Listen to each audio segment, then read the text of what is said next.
Peygamberimiz näme diýipdir?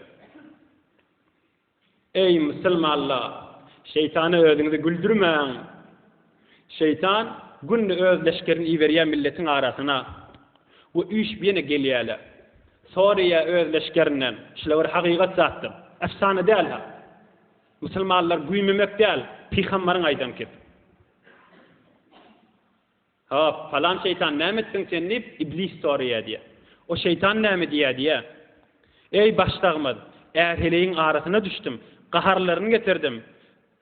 Ayrılmadım ýarlaryndan, ayrılmadım, sevişdirdim. Hudaýyň Peýgamberiň aýdan ýatdan çykardım. Gaharyň gelende biriň öýden çykyp gitmeller, gaharyň gelende dehret kılmalar, gaharyň gelende auzu billahi mineşşeytanirracim diýmeller. On diýdirmedim. Ahir olar talagy eltdim. Edin işimde jiri görýän diýip aýtjak diýär. Şeytan aýtjak diýär, hiç tatdy etmändirsin. O ýene dogurlarla nikah ýarlar, ýa her gaýty bir äre barar, dogurlar da hiç etmändirsin ki diýip goýberer diýär. Emma o bir sen näme etdiň? Men eden işim iki dogan, oğulları vuruştu, zenanları vuruştu, oňsyny ikilerini kepleştirmedim. Sen ne zat etmändirsin? Bir ýaşuly bolar, ikisini kepleştirer da diýdi. Sen näme etdiň üçlenji? Men bir zenana bilen erkeň arasyna düşdüm. Ay jamaa wara bolmaly, ay bir ýüregimde pägaqym.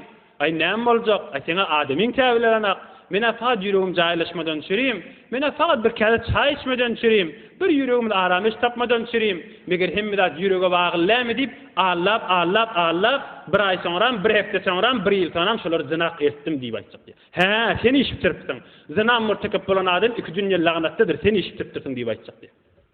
Özümiz bir şeytany güldürmäliň başynda döneň. O keyf edip beýle laqyllawaty. Sen iş bitiripdiň diýip aýtjak. Näme diýip? Muňa murtakip bolan adam towada barana günäňsini günä gelýär, kullin zindigi dargamaň uruna düşýär. Iki dünýäň awarrasy bolýar, türkmen aýtmışdy. Sen iş bitiripdiň